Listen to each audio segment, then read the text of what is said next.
Começa mais uma edição do JR 15 Minutos, o podcast da Record que aprofunda as notícias que mais mexem com a nossa vida.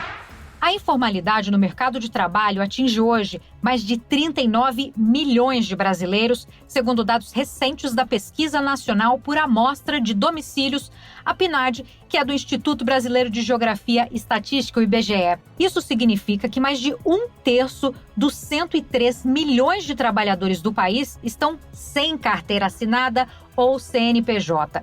São pessoas sem direitos garantidos, sem segurança e muitas vezes com renda instável, o que leva tantos brasileiros a entrarem para esse mercado da informalidade. Quais são os impactos diretos para quem trabalha sem registro? O que pode ser feito para mudar essa realidade? Para nos ajudar a entender esse universo, a gente fala aqui no 15 Minutos com o presidente da Comissão de Advocacia Trabalhista da OAB São Paulo, Otávio Pinto e Silva. Doutor, seja muito bem-vindo. Muito obrigado, é um prazer poder falar aqui com os nossos espectadores, né, que vão poder conversar sobre esse tema. Com certeza, quem também nos ajuda a entender esse impacto dos números no dia a dia de milhões de brasileiros é o repórter do Jornal da Record, Felipe Brandão. Felipe, como que essa situação tem afetado a vida de trabalhadores informais? Oi, Giovana. Oi, doutor Otávio. Bom, Giovana, a informalidade está presente em várias áreas da economia, no comércio, na construção civil, nos serviços e até mesmo em atividades digitais. Mais de 39 milhões de brasileiros enfrentam essa instabilidade todos os dias. Sem registro em carteira, eles ficam sem acesso a benefícios como férias, 13º salário e aposentadoria. E muitos precisam se virar para garantir o sustento no fim do mês. Doutor Otávio, quando a informalidade mais cresce no Brasil, há momentos em que esse tipo de trabalho ganha mais força, como em períodos de crise econômica ou alto do desemprego, doutor? Sem dúvida, Felipe, acho que essa é uma característica, sim, quando nós estamos diante de momentos de crise e as empresas buscam soluções para a redução dos custos na contratação. E a informalidade, infelizmente, acaba sendo uma dessas maneiras de evitar, né, o gasto com uma contratação formal no mercado de trabalho.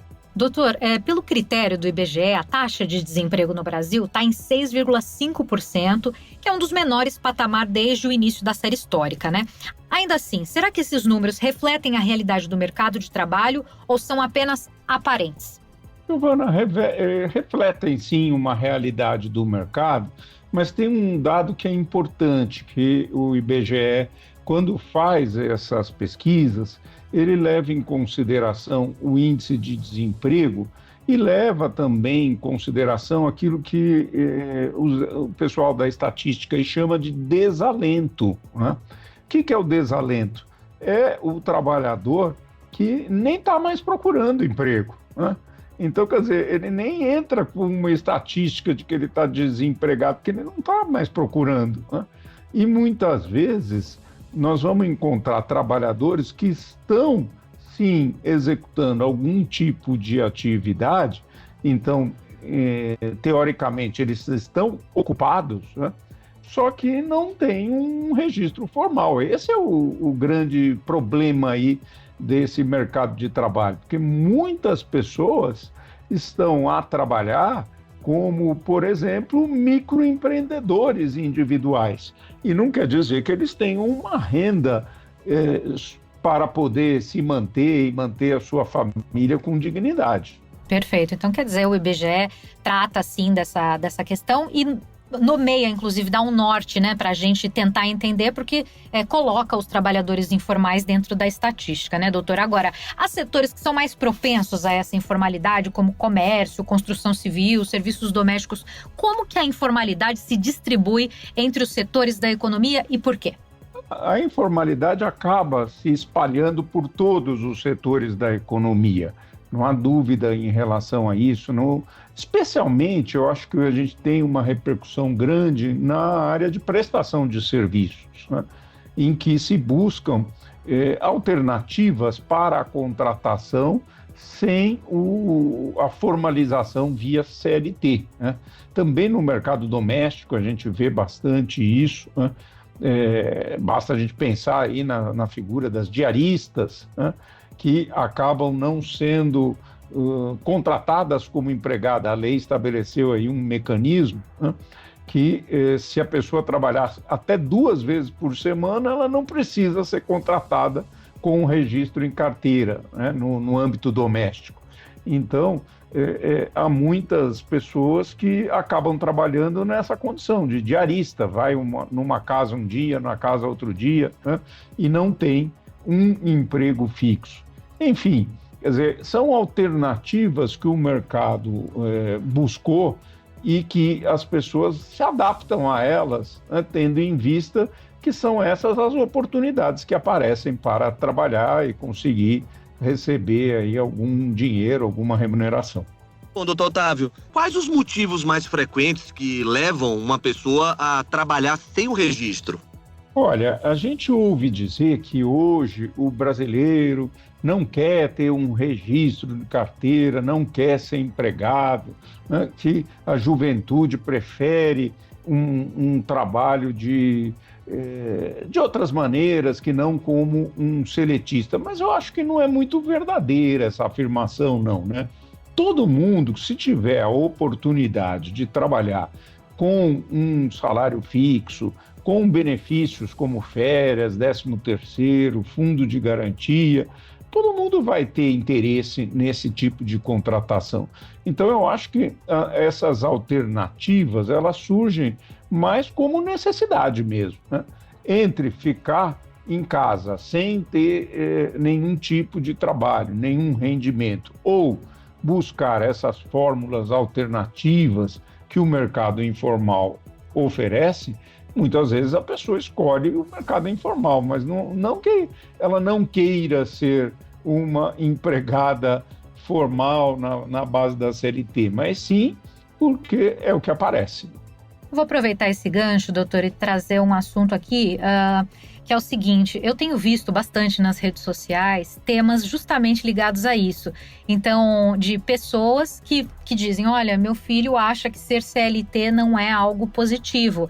É como se a pessoa ela não tivesse realmente condições. Como se o empresário, sim, né, um autônomo, tivesse mais condições, tivesse uma renda maior do que um CLT. Então, nesse sentido, os adolescentes agora dizem que o CLT tem uma conotação negativa. O que eu quero saber do senhor é, o senhor acha que falta esclarecimento para essa faixa etária, nesse sentido do que é um CLT, de quais são os direitos de um trabalhador, do porquê que existe isso? Não tenho dúvida, Giovana, falta sim esse tipo de esclarecimento. Por isso vocês estão de parabéns em fazer esse debate e trazer essa discussão no podcast. Porque, na verdade, é importante que a gente reflita como brasileiros e brasileiras qual a sociedade que nós queremos, o que é melhor para a nossa população. E não tenho dúvida que a existência de contratação formal no mercado de trabalho é algo positivo para todos os trabalhadores e trabalhadoras e também para a própria sociedade. Por quê? Porque quem é contratado no mercado formal também se torna um segurado obrigatório do sistema de previdência social. E a previdência, ela depende da solidariedade entre as gerações. Quer dizer, para que alguém um dia possa receber uma aposentadoria, é necessário que quem está no mercado ativo esteja contribuindo. Senão, nós vamos conviver eternamente com essas discussões aí de precisa fazer reforma da Previdência. A Previdência não tem mais dinheiro para pagar os benefícios de todos os brasileiros que dela necessitam. Então, é muito importante, sim, esse tipo de esclarecimento. Ser CLT é bom, faz bem para a sociedade, faz bem para as empresas e para os trabalhadores que são contratados dessa maneira. Bom, doutor, mais de 39 milhões de trabalhadores no Brasil estão na informalidade. Isso representa cerca de 38% da população ocupada, segundo dados do IBGE. Doutor, esse problema está mais concentrado nos grandes centros urbanos, nas regiões periféricas ou nas áreas rurais? E existe uma diferença regional significativa entre o norte e o sul do país, doutor?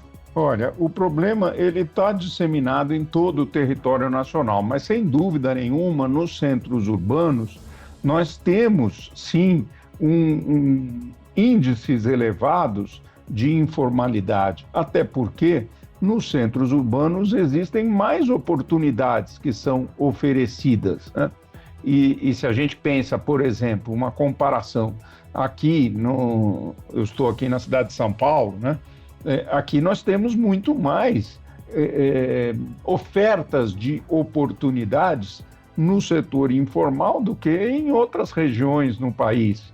Muitas vezes, né, você tem realmente regiões em que mesmo o trabalho informal é mais reduzido, porque não tem tantas oportunidades, já que elas estão ligadas às atividades econômicas.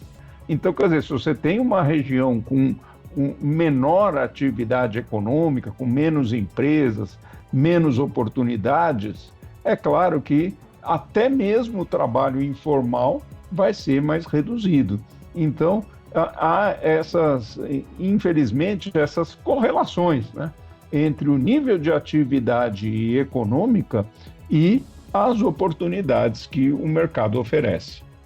Doutor Otávio, onde estão os maiores desafios para combater essa informalidade? É na fiscalização, na educação, na burocracia ou até mesmo na falta de oportunidades formais? E também quais são os obstáculos, né, que mantêm esse sistema funcionando à margem da lei?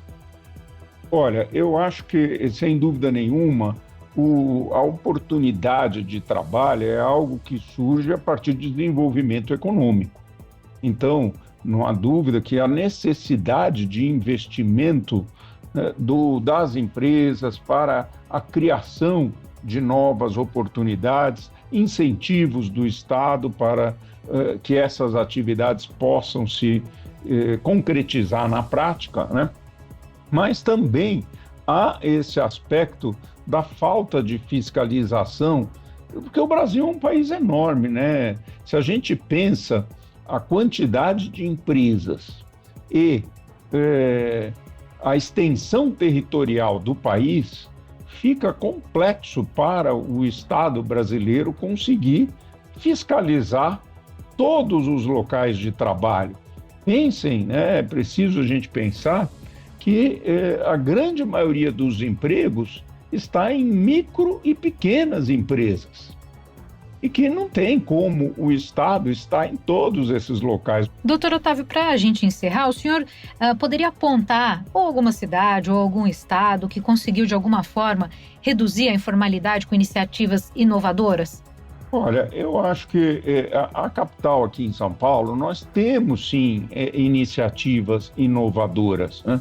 Quer dizer, há sempre uma tentativa, né, de setores modernos e empreendedores que buscam alternativas que sejam dentro da lei, que propiciem, né, essa formalização.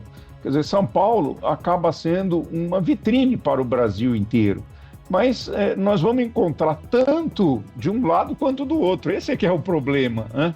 Quer dizer, muitas vezes nós vamos encontrar empresas trabalhando muito na base da informalidade e outras que estão buscando uma formalização dos contratos e a adoção de um regime de contratação que acabe por respeitar os direitos dos trabalhadores, mas com benefícios para a própria empresa também, né?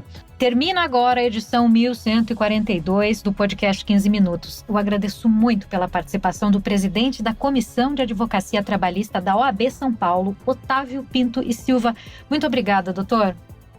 Nada, Giovana, fico sempre à disposição sua, do Felipe e de todos os nossos espectadores. E agradeço também a participação do Felipe Brandão, repórter do Jornal da Record. Obrigada, Felipe, pela parceria.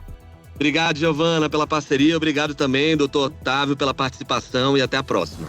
Esse podcast contou com a produção de David Bezerra e das estagiárias Amanda Fusita, Isabela Santos e Yasmin Logrado. A sonoplastia de Diego Marcondes, coordenação de conteúdo Deni Almeida, direção editorial Thiago Contreira, vice-presidente de jornalismo Antônio Guerreiro. Você pode acompanhar o JR 15 Minutos no portal r7.com, nas redes sociais do Jornal da Record e nas principais plataformas de streaming. A gente te aguarda no próximo episódio. Até lá!